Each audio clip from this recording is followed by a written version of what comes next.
Hi everyone, this is Suzette for Cloudy Sky today. Today I am showing you how I drew a magnolia. Now the magnolia was inspired by a visit to Orlando where I saw this magnolia tree. I had to look it up actually. I used Google Lens, looked it up, and I saw a magnolia as a bud, when it's blooming, and then when it's fully open and beginning to go on the other side.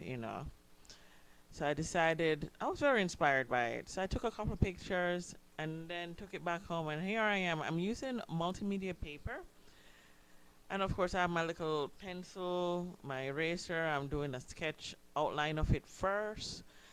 And then I actually just use some of the folk art paint that I already have. I'm just using up supplies that I have. I have a lot of folk art paint from doing, classes through Michael's. This art paper is actually through Blick. So I'm just letting you know, no affiliation with any, but this is where I got my supplies from. My pencils I've had for a long while, so I can't remember where I got them from. But, I felt inspired. I wanted to draw the magnolias, based on what I see. I do have the image on the computer in front of me, and you will see that at the end what I'm looking at. Because I moved the image from my phone to the computer, so I have a point of reference. It's been interesting. I do try and keep up with some of the stuff. I do look at videos for reference how what techniques people use, but I do find drawing helps me a lot if I can draw it. I'm not very good at drawing with paint, so I usually try and outline my stuff with pencil before I apply paint.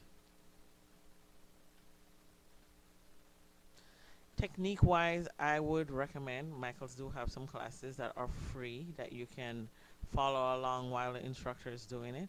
There's also tons of resources on YouTube.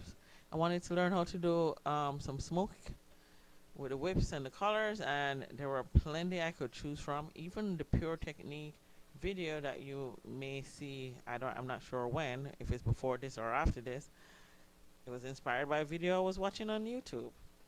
Definitely recommend looking up resources. There are free resources. There are also paid resources that you can use online, and you can stay at home, watch on screen.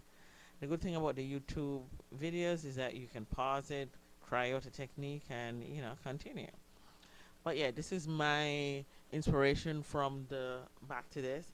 And I did get those palette papers from Blix. So I've gotten some stuff from Blix. I got some stuff from Michaels. I think those are the two main I use. But hey, I also look to see if I see anything else on sale. So I'm adding my color to the palette paper. I'm using a little yellow, a little white. I tend to mix it up, work on the background first. And I'm using the folk art paint that I got from Michaels. And there is the tube you can see, or the bottle. Depends on what you call it. I mix a little white and yellow. I have a paper towel. Paper towel I probably get from any of the places I go grocery shopping. I usually buy a bunch of paper towels and keep them in the house. So I hope you enjoyed this content. Watch me as I create this magnolia.